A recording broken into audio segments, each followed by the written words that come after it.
Hi guys, how's everybody doing today? Kumusta po tayong lahat dyan? Welcome to Levis Kitchen and ChefBoyArte. What a lovely day we're having today. Sky is blue, sun is shiny, and nice breeze. I would say it's a perfect day today. Ganun pa man, today I'm gonna be cooking outdoor since the weather is so nice. And today I'm gonna show you how to cook Igado. It's an Ilocano dish that I'm gonna share you. But before we do that, can I get one share, subscribe, and leave a comment below para palagi kayong updated sa aking mga vlogs. So ganun pa man mga kababayan, at tayo ay mag-umpisa na magluto. At let's get busy! So before we start, first I'm gonna show you all the ingredients to our yummy Igado. Right here I got a green peas and carrots, 150 grams each. Beef liver, half a pound of beef liver cut into bite size.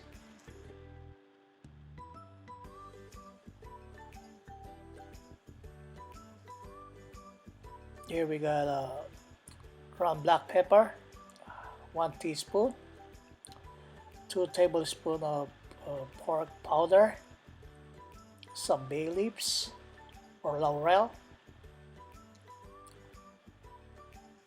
8 cloves of garlic, chops, 1 whole white onion, cut into a slice,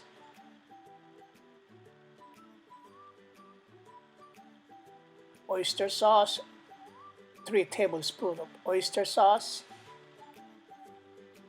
butter, 1 ounce of butter, bell pepper, red, green, and yellow bell pepper. And right here we got 4 tablespoons of fish sauce, white vinegar, 10 teaspoons or 6 ounces of vinegar. This recipe you don't need to use a raisin if you don't want to. I don't like raisin, period. And here I got 1.5 pounds of pork shoulder cut into bite size. So that's all what we need to use to create or cook a yummy Igado. So mga kaibigan, bago po tayo magsimula, first we're gonna saute our pork. This is the way, this is the different way I cook my Igado. So first I saute the pork just to get rid of it, those fishy smell or lansa ika nga. Just try to kill the readiness or the blood of the meat of the pork before we actually saute it with onion and garlic. Ganyan lang po, let me just cook it for a little bit more. And then now this is okay, just like that. Make sure it looks like that. Now we can transfer to a different bowl or container. You can spoon it out or oh, you know what, I think I just gonna pour it. Just make it faster and quicker. So let's just put it like that. Okay po lang dyan. And then now we're gonna saute our onion and garlic. There's our pork. So I just saute for a while. Ngayon naman, magsasaute naman tayo ng bawang at sibuyas.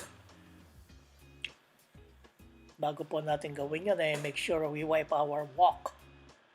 Just para mawala yung mga dumi ng baboy. Oh, you don't have to. Anyways, you're cooking pork. Now we're gonna add 4 tablespoons of olive oil. Just like that. Let's heat it up.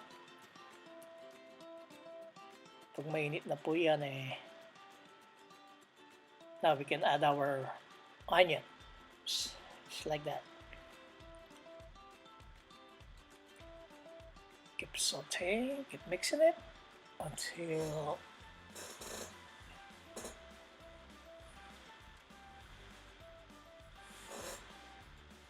I think pwede na rin po nating lagay yung ating bawang. Tingin lang. Let's add the garlic. Keep sauteing.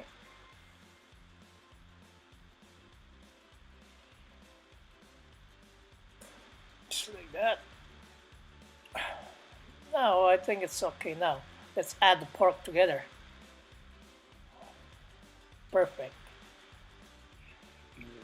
Okay, now it's all mixed together. So we just have to add the rest of the ingredients.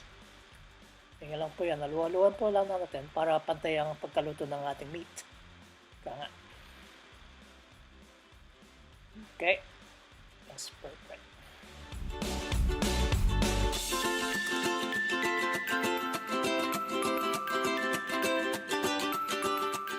At ito po ang ating pork shoulder. Halos ano na po siya. Maputla na po ang itsura niya. Ngayon, ang gagawin natin ngayon, lalagyan na natin yung ano niya, mga spices niya para makompleto na po ang kanyang lasa. So now I'm gonna add all 3 spices. I'm gonna add the bay leaves, so laurel, black pepper, and pork powder.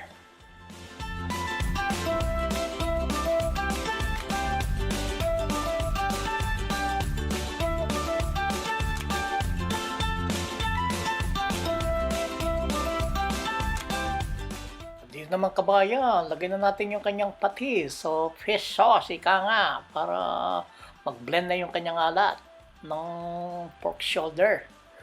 Yan, tapos halo-halo ng palawan ng konti hanggang mag-mix talaga yung timpla ng ating mga spices na nilagay.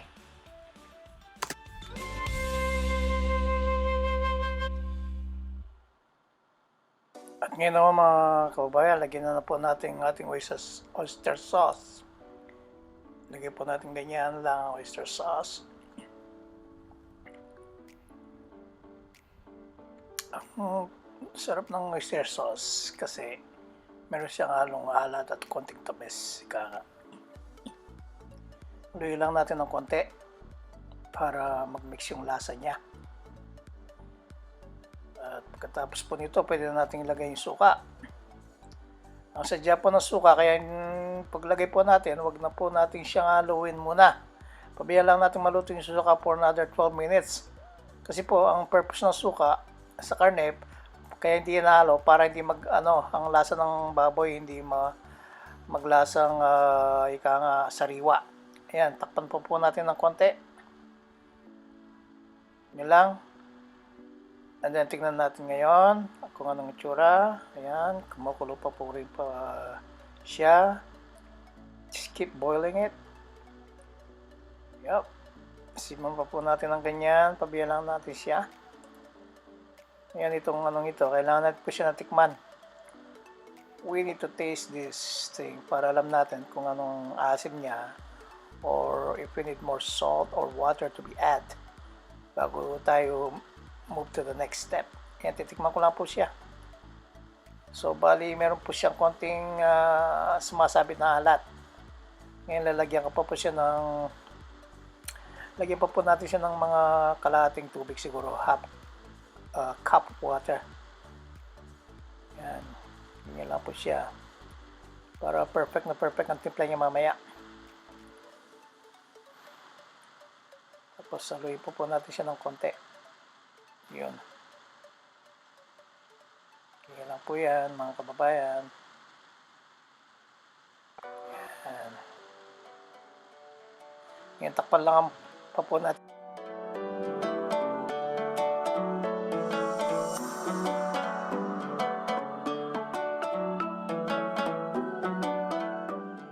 Ngayon naman, kaibigan, siguro you wonder why I put the beef liver last. Ang purpose kasi ng beef liver, the reason why I'm putting last, ayaw kong i-overcook to. Kasi ang beef liver po, once you overcook the beef liver, magiging siya, makunat. Hindi, parang baga, magiging siya, hindi siya magiging tender. So, the best way of cooking beef liver, less time. Maximum at least 12 or 15 minutes or 10 minutes kung maaari. Yun ang ng tendency ng pagkaluto ng beef liver. Para pagka kinagat mo, malambot siya. Hindi siya yung makunat parang goma o rubber. Yan po yung purpose ng beef liver. That's why I always put it last. Kasi yung iba nakikita ko, they add it from the beginning, which is you overcooked it already. So don't do it that way. Try my way and you will get it right. Ito po. So bali, hintayin lang natin siyang kumulo. Tapos lalagyan na natin ibang recado. So mga kababayan, bali rito, nilagay ko na yung mga vegetable o yung mga gulay. Red, green, yellow bell pepper, the carrots, and the green peas. Pinagsama-sama ko na po siya rito. Which is hindi ko na nakuha sa video. So, ito, balikin niya lang po siya. Tatakpan po natin siya ng mga sandali lang, mga probably 5 minutes. And this baby is done. Mga kababayan ko, ito na po ang ating igado. Luto na Chef Levi. Sana yung maibigan. Sarap ng igado. This is what I call killer igado. Pwedeng pangulam, pwedeng pampulutan, pagdagal lang ng konting hanghang or spice, may pulutan ka na, mga kababayan. Ganun po naman, magtapos na po tayo rito. Sana naibigay niyo po ang aking mga vlogs.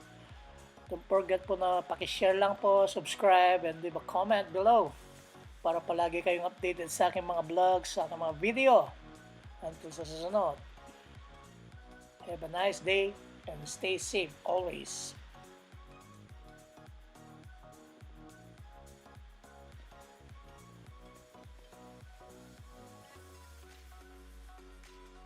Okay. And here is your yummy.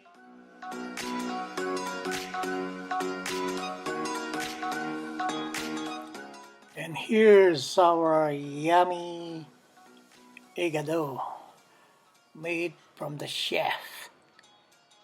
One of his favorite dish. Hi guys, thanks for watching once again. I hope you enjoyed that video that I shared you this morning. Just do what I did step by step and you won't get it wrong. You will get a yummy ulam or dish. That's how you call Igado Kila. At ganun pa man, ako yung magpapaalam na. Oh, pa-shoutout pala sa mga brotherhood ko sa Toronto. Philcons Brotherhood. Pa-shoutout. Hope you guys are having a great day today. It's a beautiful day for golf. Anyways, shoutout for the boys in Toronto. Philcons Brothers. Thank you and I'll see you guys again. Babu!